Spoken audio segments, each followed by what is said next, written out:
Hi there and welcome to my channel, the channel that I continue to call Work in Progress, Always Evolving.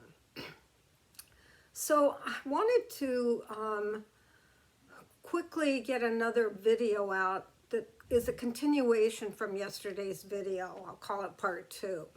So yesterday's video was about self-love, self-kindness, self-caring, all the different words we could use. And in doing that video, I felt like I was kind of vague or just had difficulty really saying what I wanted to say in a way. So that's why I'm going to do this part 2. And the video, like I said, is about self-love, but it's taking it from this idea or this reality, the truth, nothing's wrong with you. Now, I talk about in yesterday's video about this statement, nothing's wrong with you, and to really begin to embrace that idea or take that on as reality. Now, what I want to say today is, first of all, this idea of nothing is wrong with you is not positive thinking, and it's not an affirmation. That's not the way it is intended to be used. It's more of a way of beginning to get in touch with the fact that there's nothing wrong with you, and that we've come into this body through incarnation, and we forget who we are, and then we begin to take on the beliefs and the programming and the generational and cultural beliefs. And I'm going to say all of us, we begin to think that something is wrong with us. And this starts early in childhood for many of us, where we're told what is wrong with us. We're told that, we're not smart enough. We're too aggressive. We're not aggressive enough. Whatever it is, it's these opposites, where as we begin to grow up as a child, we're told we need to get better grades in school. We need to be planning for college. Whatever it is, it's like we're not enough. We're not okay. It basically, something is wrong with us is what the belief system starts to set in place. Then what we do is we take on these beliefs and we begin then to speak to ourselves that way. It's self-talk, right? You know what self-talk is. We all do. We do it, right? But most of the time, we're oblivious to what's really going on. We're not really clear on the damage we're giving to ourselves, basically. We're damaging ourselves because most of us have really negative self-talk. So every time we make a mistake, we berate ourselves. Every time we have an argument with somebody, we berate ourselves. You should have said this, or you should have said that. We're constantly in judgment of ourselves, and that's the self-talk that we hear all the time, that we're just never enough, we're not good enough, we're not fast enough, we're not smart enough, we're not anything enough. Now, I speak of this from a very, I was going to say like a well-trained place, because I literally took on all of the emotional abuse that I received from my mother and others in the family, and then I began to use it on myself. And it's been very, very damaging, very difficult, and for a long, long time, for many, many, many, many years, I've not been aware of how I guess I've not been aware that that nothing's wrong with me. That's the truth. So the self-talk, the abusive self-talk to myself, seemed I guess normal, seemed right. I don't know. I just didn't have enough awareness of what that was really doing doing to me. And I definitely continued to do it. And yet on the outside, I tried to cover that up. So even though I never felt I was enough, I became kind of an overachiever, you could say, in certain aspects of my life. I, really pushed oftentimes beyond my limits in a way, to kind of, my mantra was, I'm not who they say I am, or I'm not who they say I was. This was through growing up. I started speaking, if you listen to any of my past videos, as a young child, I had a door with a keyhole in it, and I would speak to that keyhole, and I don't know, my higher self, something was in there, I guess, in my young mind to listen, and I would always say, I'm not who they say I am, and that somehow a voice would come back in my head, right, saying, no, you're not, kind of thing. And I started life out to prove I'm not who they say I am.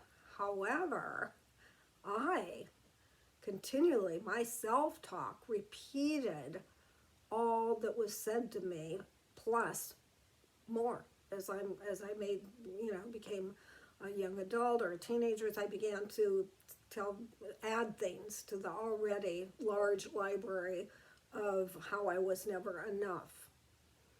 And by using this statement, nothing's wrong with me, and really allowing myself to go deep, deep, deep within, and little by little starting to realize there's nothing wrong with me. There's nothing wrong with you. There's nothing wrong with anybody. But our self-talk says differently. And, each of us has our unique self-talk. For some of us, it's extreme, radical. That was me. For others, perhaps it's a better, not as brutal, but it'll be there. There's always that judgment. I suppose if you're a narcissist, maybe the self-talk is building you up. I don't know how that works. All I know is that we all have this negative self-talk, all to varying degrees, and we really deserve to let it go and to realize there's nothing wrong with us. Nothing.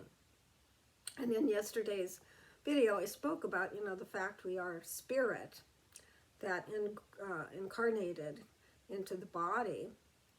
And, we forgot that we're spirit, so we became confused. Excuse me. Got to take a drink here.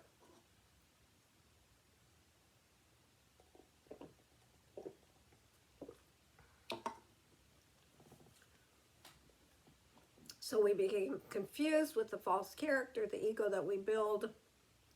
We build it, thinking that we were that, image, that avatar, that character. None of it's true, because there's not a false self, but we believe there is, because we forget. Memories wiped out when we come in, and we forget that we're actually spirit having a human experience.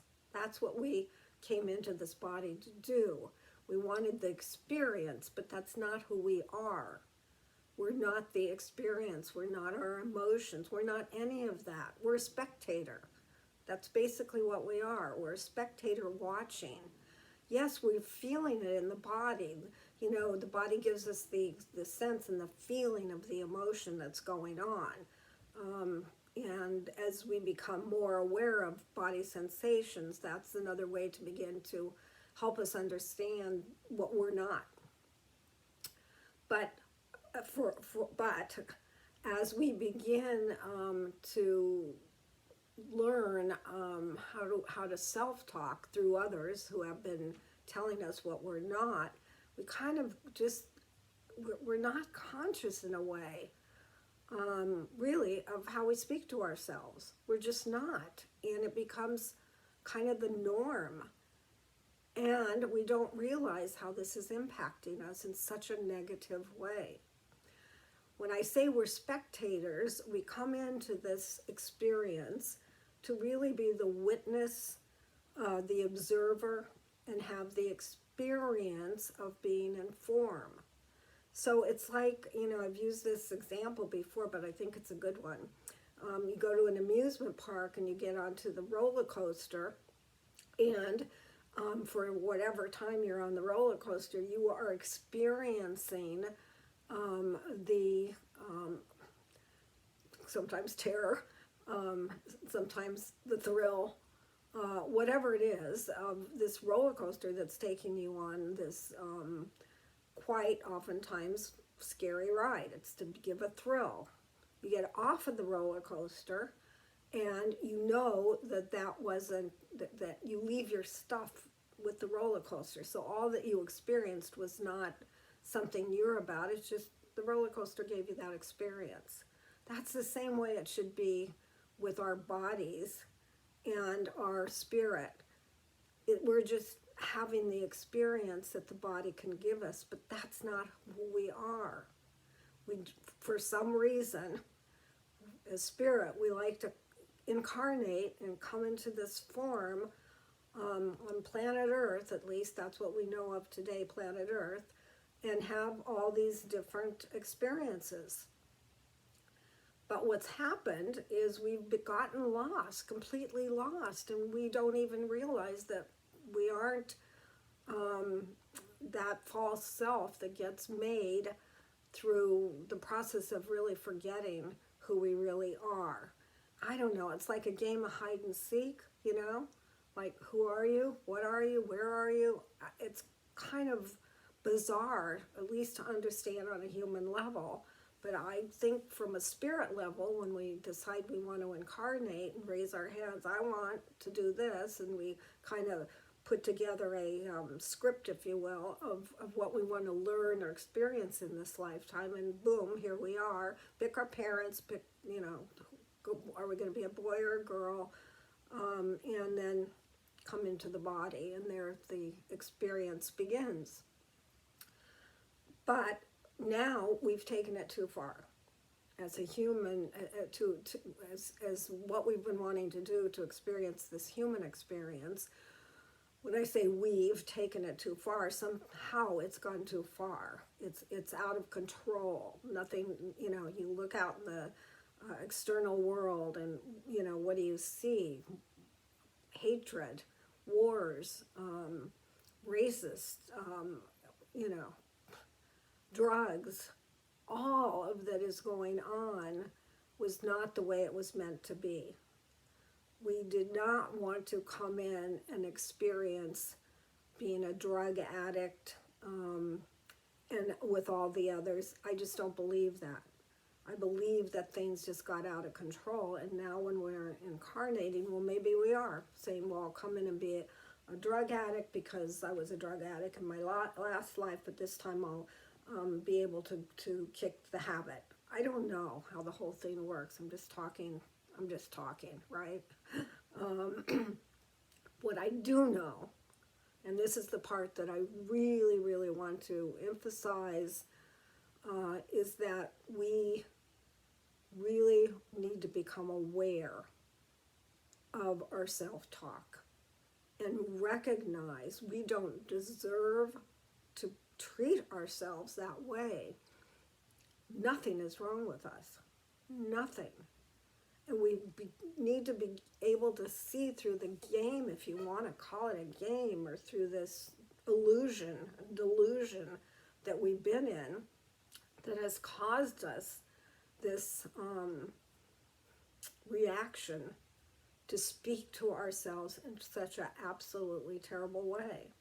I saw a podcast the other day about traumas, and they featured this individual that had many what they're calling unresolved traumas, meaning, you're not aware or you haven't resolved. You're aware of the trauma, and it's causing you to do your life in a very negative way, careless way, dangerous way, whatever. And this guy was really seriously traumatized when he was young, and now his life was out of control, even though he was highly educated and successful, blah, blah. His life was out of control because of these traumas. And part of his therapy that he was going through is each time he was taught or helped to start to notice his self-talk. And as soon as he would notice, at least I think it was like once a day or maybe every time, he needed to pull out his phone and speak to him like he did to his best buddies when they needed help, or his best friend, or his relative. You become a cheerleader for others. You want to tell them, no, no, no, you're good. You got this. You're okay. When somebody is feeling so low or so bad about themselves, we tend to be able to really be a positive force of support in another person's life. So the assignment to this guy was he had to speak as he spoke to his, best friend, and telling that best friend that best friend, is a good guy, is a good person, blah, blah, blah. And this is what helped him start to shift and change his self-talk to, one, stop the negative self-talk, and then catch himself in the act of when he was berating himself, and either switch that to it's okay, or to be able just to release it. So, or be able to speak to himself as he would to a best friend, saying, it's okay, guy, it's okay, buddy, it's okay, Susie, you're doing a good job, nothing's wrong with you, you just got lost. You have to find your own way, whatever speaks to you, and how to do this, you just kind of work with it in your own way. There's no, we can't do things the way somebody else does it. Particularly in this evolutionary process, particularly in this whole experience that we're in, we need to really kind of support and allow ourselves to find our particular way into this, stopping this negative self-talk. Now, it's not just stopping it. We have to feel it. And this is what's really helped me, is really I finally was able to get really into the emotion and this heartbreak and the sadness of how I've been treating myself and how so many others are treating themselves. Literally, it's like there's a part of it that seems, insane. It's crazy. But there's another part that is heartbreaking. When you really can step back and really examine and see how you speak to yourself, how many times a day, who knows, and really begin to feel the emotion of doing that, to treating ourselves in such a radical, negative way. Whew, no wonder, people take drugs or alcoholics or whatever, because whatever our traumas were, this is what happens as I understand it, whatever our traumas were in our life, we then put that trauma into a behavior that we're completely unconscious about. And so in a way, the behavior is really kind of trying to not, I don't know it's a result of the trauma. It's a result of the trauma. So, let's say, I've heard people talk about this, so I'll give it as an example. If a child's been molested, sexually molested by a father, that's the worst, but it's all terrible, or a relative or somebody, as a child, and this continued on. This has a huge, huge factor on, of course, that child who's now growing into adulthood, their self-esteem. Because they feel guilty. They think it's them, because they're groomed by whoever was molesting them to believe that they like this, they want this. You know, I won't go into all the details there because that's not my point here. But my point is I'm trying to kind of give a more graphic view of how we tend to take on what's happened to us in our life and then turn it into how we self-talk and what really is going on underneath that. So self-worth is a biggie. So if we feel we have no self-worth and we're, just dirt, then we speak to ourselves that way, and that could have started through molestation. Now, it doesn't have to be by any means such a heavy-duty trauma. It could be something a bit less, but still in all, that's how it happens. And each of us, being unique, we're going to have that self-talk, speak to ourselves in whatever particular way we tend to grab onto. So I'm going to leave this here. Stop talking about this right now because I don't want to lose the intention of what I really have in this video, and that is the self-talk. And that is one I want to so encourage anyone listening to this to please start to really tune in, become aware, make it your intention to become aware of your self-talk. And then once you do, take that internal exploration, go into self-inquiry and discover, where did this come from? Now, this takes courage to do. I'm not saying this is like, no big deal. It is.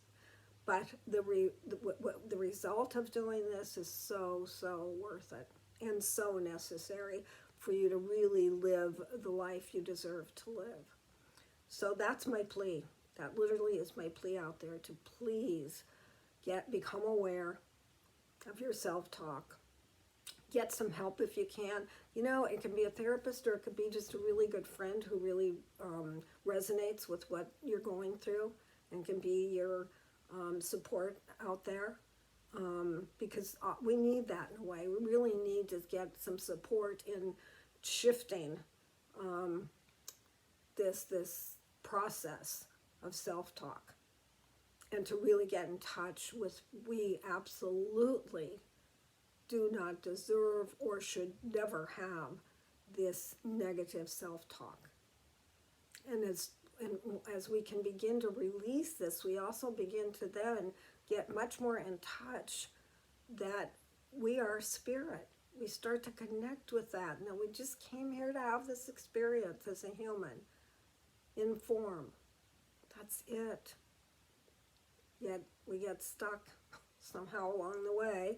And like I said, I think now, because of this, evolutionary process that's going on, most people believe it is because we've taken this whole thing way too far, and we need to redirect if we're going to survive as a species. So I hope this made sense, and boy, I hope this helps some of you. I really do. Please comment below, or any questions that you have. My contact information is right below the video. Feel free to email me any questions that you have, or any thoughts that you have. This is such an important subject. And also, please like the video if you did. Click the like button. And I hope you'll subscribe to my videos as well. And like I said, I hope this helps someone. And last but not least, be kind to yourself. It's so important. Thanks for listening. I really appreciate you being here. And take care. We'll see you soon.